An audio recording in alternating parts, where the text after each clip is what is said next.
Every night at exactly 2:53 a.m., my husband stood beside my bed in the dark, and for months I believed he was watching me sleep. Until the night I realized he was listening for someone who was never supposed to come back. My name is Lillian May Carter. I am 90 years old as I speak these words, and I am sitting alone in a small apartment in Memphis, Tennessee, with my hands folded in my lap and my memories heavier than my bones. I have lived long enough to know that time does not erase the past. It only teaches you how to live with it. People look at me now and see a quiet old woman. They see wrinkles, slow steps, and soft hands that shake when I lift a cup of tea. What they do not see is the woman I used to be, the woman who spent years sleeping with one eye open, listening to the sound of breathing in the dark, wondering if morning would come. I have told this story only to God and to myself for most of my life. Not because I wanted to protect anyone, but because some truths are so heavy that you fear they will crush whoever hears them. But now, at my age, silence no longer serves me. And if my story can help even one person listen to their instincts before it is too late, then it deserves to be told. I was born and raised in Memphis in the late 1932s, back when the river decided who you were and how hard you worked, decided whether you survived. I grew up learning that a woman kept her mouth shut, her house clean, and her fears to herself. You did not ask questions. You endured. That was how we were raised. When I married my husband, Harold Carter, I believed endurance was the same thing as strength. I believed a quiet marriage was a safe marriage. I believed that as long as there was no shouting, no bruises, no broken bones, then everything was fine. I was wrong. For the first few years, nothing seemed unusual. We lived a modest life, paid our bills, went to church on Sundays, nodded politely at neighbors.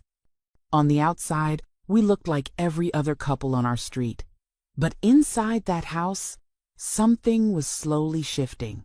Something I could not name at the time. The nights were the worst. It started with a feeling, the kind you cannot explain to anyone without sounding foolish.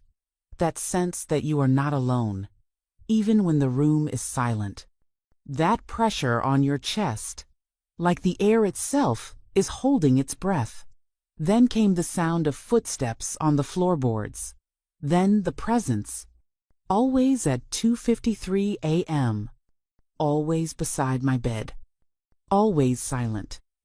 I did not scream. I did not confront him. I told myself stories to survive. I told myself he was sleepwalking. I told myself I was imagining things. I told myself that a good wife does not accuse her husband of something she cannot prove. But the truth does not disappear just because you refuse to look at it. And what I would eventually discover did not just change my marriage. It changed the way I understood fear, love, and the cost of keeping secrets. Before I tell you what happened next, let me say this clearly. If something inside you is whispering that something is wrong, listen. Because I didn't. And the price of that silence followed me for the rest of my life.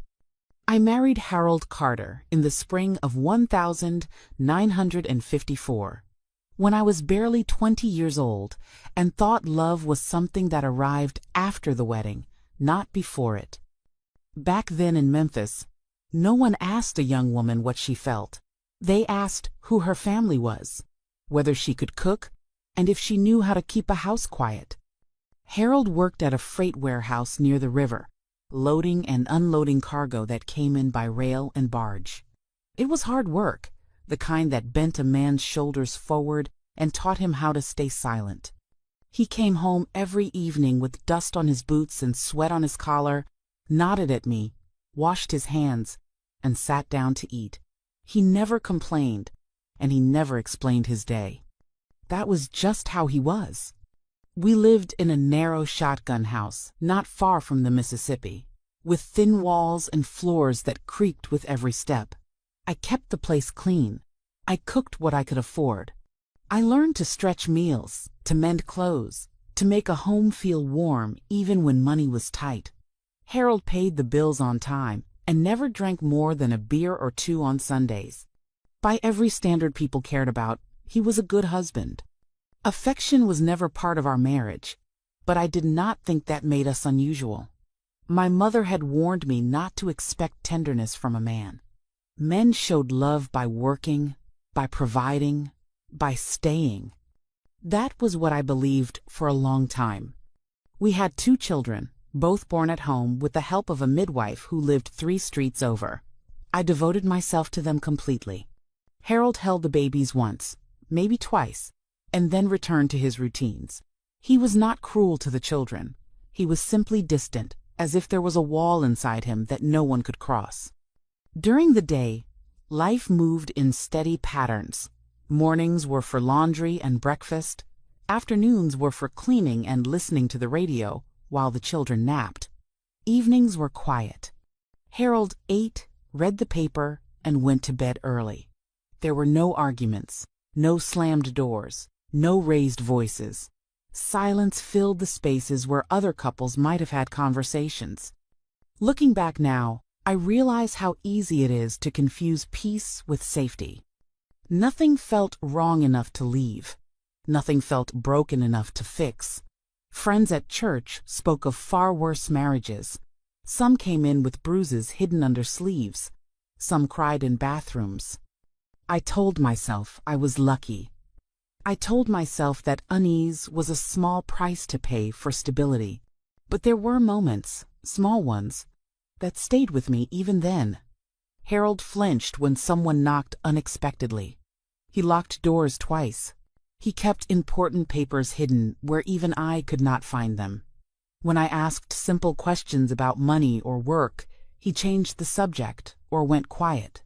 At night, he fell asleep quickly, as if exhaustion were his only refuge. I often lay awake beside him, listening to his breathing, wondering what he dreamed about. He never spoke in his sleep. He never reached for me. He slept like a man who was running from something even in rest. I did not understand then that a life built on silence eventually demands payment. And when it comes due, it does not ask whether you are ready. By the time the nights began to change, by the time 2:53 became a fixed point in my life, I had already learned to ignore my own discomfort. That habit would nearly cost me everything. The first night it happened, I did not understand what I was seeing. I woke up suddenly, the way you do when your body senses danger before your mind catches up. The room was dark and quiet, the kind of silence that feels too heavy to be natural. For a moment, I thought I had dreamed myself awake. Then I felt it. The presence. Someone standing too close. I opened my eyes slowly and saw Harold's shape beside the bed. He was fully upright, barefoot on the cold floor, his shoulders stiff, his arms hanging at his sides. He did not move. He did not speak. He simply stood there, close enough that I could feel the heat from his body. My heart began to pound so loudly I was certain he would hear it. I wanted to call his name, to ask what he was doing, but fear pinned the words inside my chest. I told myself not to move. Not yet. The darkness made it hard to see his face, but I could tell he was not looking at my eyes. His gaze was fixed somewhere past me, like he was staring through my body instead of at it. That frightened me more than anything else. After what felt like a long time, though it may have only been a minute or two, he turned and walked back to his side of the bed.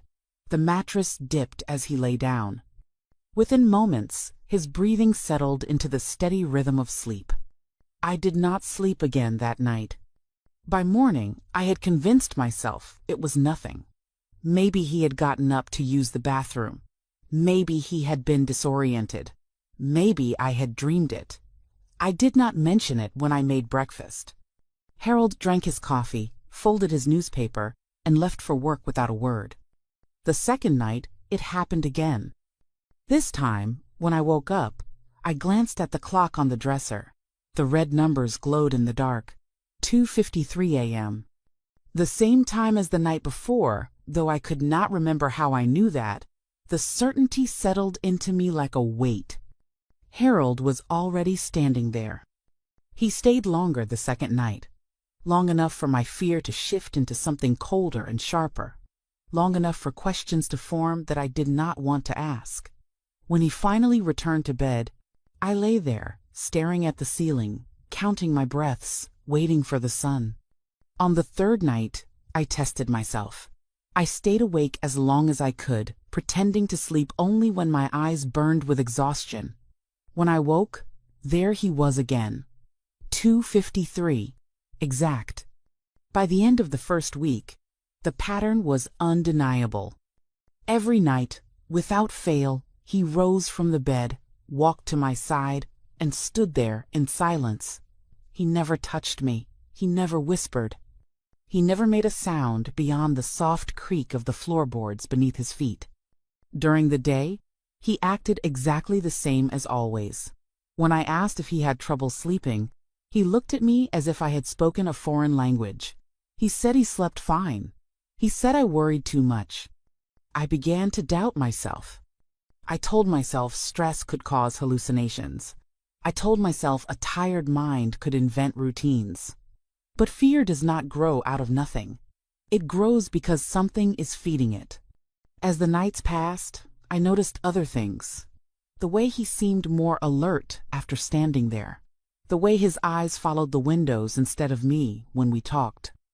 The way he checked the front door lock before bed, then checked it again. 2:53 stopped being a time on the clock. It became a warning. And I did not yet understand what it was warning me about. But deep down, I knew one thing. Whatever Harold was doing in the dark had nothing to do with sleep. And it was only a matter of time before that truth came looking for me.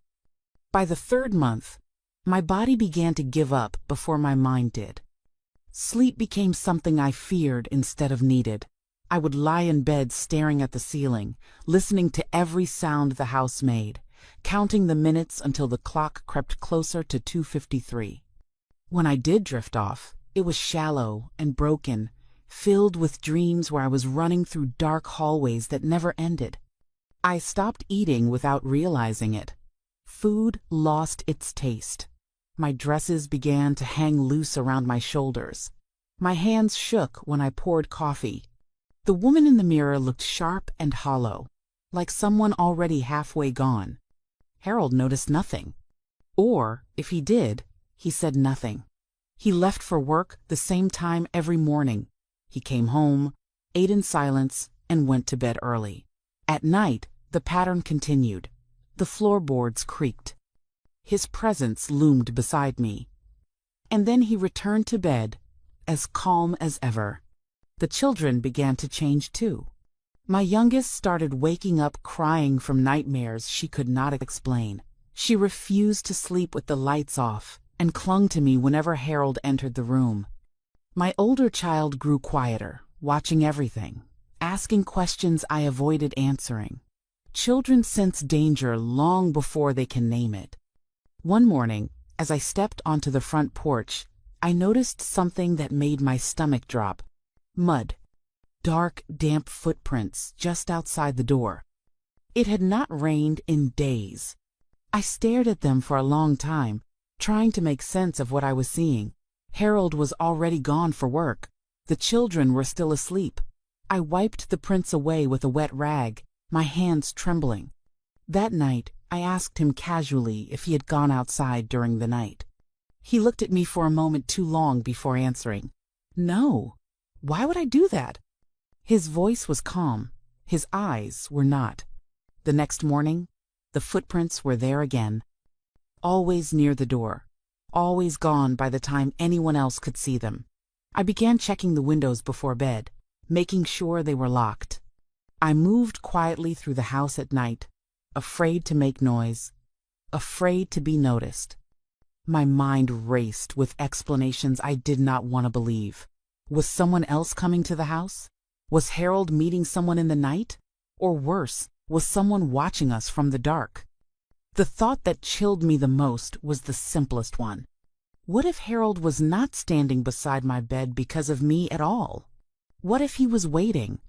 I started hiding small things, just to test reality. I placed a chair against the front door. In the morning, it had been moved back into place. I tucked the house key into a drawer. By evening, it was back on the hook. Each discovery tightened the knot in my chest. I prayed constantly, not for answers, but for endurance. I prayed for morning. I prayed for my children's safety. I prayed for the courage to face whatever was happening, even though I had no idea what that might be. By then, fear had become my constant companion. It followed me through the day and sat at the edge of the bed at night, waiting with me for 2:53. I considered leaving. I imagined packing a bag and taking the children to my sister's house across town. But leaving without understanding felt dangerous. What if I was wrong? What if I was tearing my family apart over something I could not prove? And yet, staying felt worse. The house no longer felt like a shelter. It felt like a place where something unfinished was slowly closing in on us. And with every passing night, I became more certain of one thing. Whatever was happening was getting closer. And when it finally arrived, it would not announce itself. By the time summer settled heavy over Memphis, my fear had taken on a shape. If I could name it, I thought, I could control it. I became convinced that Harold meant to kill me. It sounds dramatic to say it out loud, but that was the only explanation my exhausted mind could hold on to. Men had done worse for less. I had read the stories in the paper. Quiet husbands who snapped. Wives found dead in their beds. Neighbors saying they never saw it coming. At night, I lay rigid, every muscle tight, listening for any change in his breathing. I imagined his hands around my throat, a pillow pressed over my face. I imagined the children waking up alone in the morning, calling for me, finding me cold and still. The thought hollowed me out. I started preparing in small, secret ways. I hid a kitchen knife under the mattress. I moved my purse closer to the door.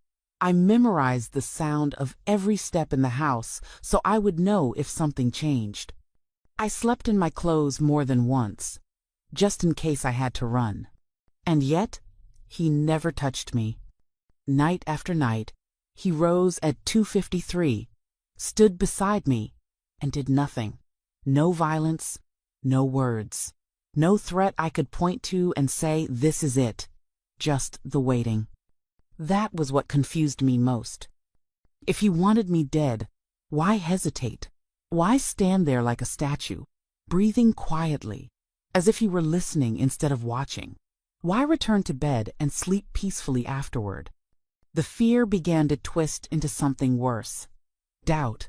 I started to wonder if I was losing my mind, if exhaustion had turned my thoughts into something dangerous.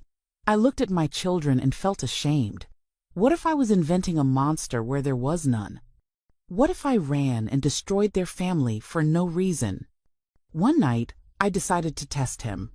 I stayed awake deliberately, forcing my eyes open long past midnight. I sat in the dark, counting seconds, waiting for the moment he always rose. When the clock ticked past 2:53, nothing happened. Harold did not move. He slept soundly beside me, his back turned, his breathing slow and even. I lay there shaking, my certainty unraveling. Had I imagined the whole thing? Had my fear created a pattern that did not exist? The next night, I tried again. I stayed awake, nothing. But on the third night, when exhaustion finally pulled me under, I woke to the familiar weight in the room. He was there again. 2:53. That was when the realization hit me, sharp and terrifying. He knew. Somehow, he knew when I was awake. He waited until I slept to get up. The thought sent a cold wave through me. It meant intention. It meant awareness. It meant whatever he was doing, he did not want me to see it fully awake. From that moment on, every movement he made during the day